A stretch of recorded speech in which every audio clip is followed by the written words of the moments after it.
Assalamualaikum warahmatullahi wabarakatuh. Bertemu lagi dengan Ibu Ratna. Kali ini kita akan mempelajari pelestarian hutan di pembelajaran pendidikan lingkungan hidup. Ketergantungan manusia pada sumber daya hutan sangat tinggi. Secara tidak langsung, manusia yang hidup di kota juga memanfaatkan hasil hutan, seperti kayu, oksigen, bahan baku kertas, bahan obat-obatan, kosmetik, dan lain-lain diambil dari hutan. Begitu juga masyarakat yang hidup tidak terlalu jauh dari hutan, mereka memanfaatkan hutan untuk kayu bakar, sumber makanan, obat-obatan. Selain itu juga, hutan merupakan wilayah luas yang ditumbuhi pohon, termasuk juga hutan kecil lainnya seperti lumut, semak belukar, bunga liar merupakan tempat tinggal dari beberapa jenis burung, serangga, dan hewan ya nak.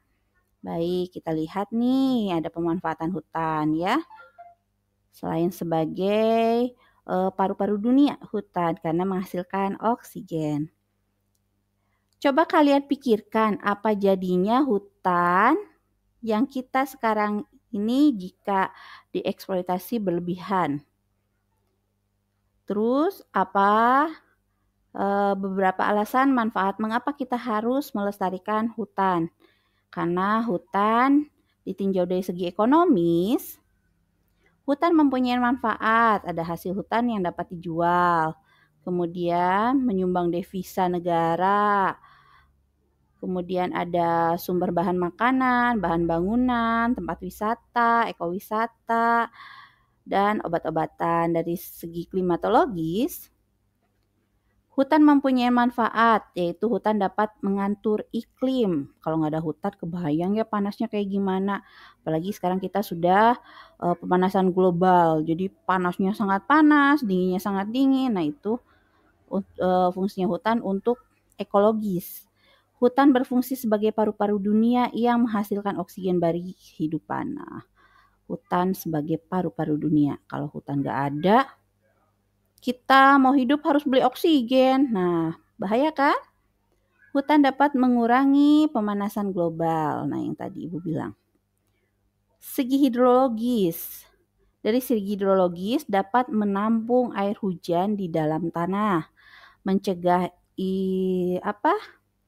intrusi air laut yang asin ke darat. Jadi difilter air lautnya. Jadi kita minum nggak asin.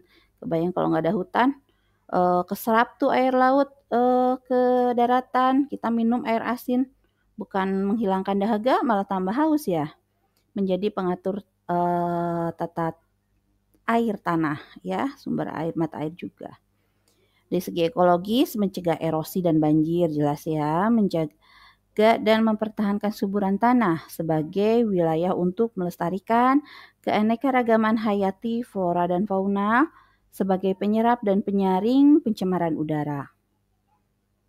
Nah, melihat begitu banyaknya manfaat hutan untuk keberlangsungan hidup manusia, tidak heran jika berbagai upaya dilakukan untuk melestarikan hutan. Upayanya ada penghijauan atau kita kenal dengan reboisasi.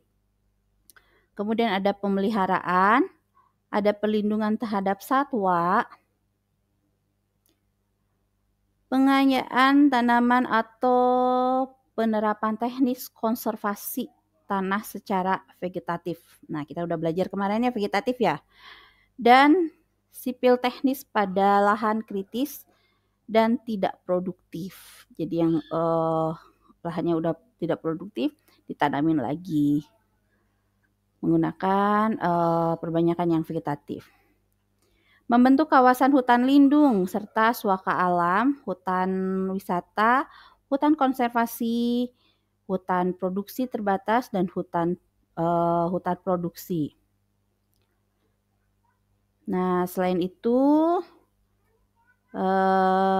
kita juga ada pelestarian satwa dan fauna. Itu nanti kita bahas. Cukup sekian yang dapat Ibu sampaikan. Wabil taufik wal hidayah. Wassalamualaikum warahmatullahi wabarakatuh.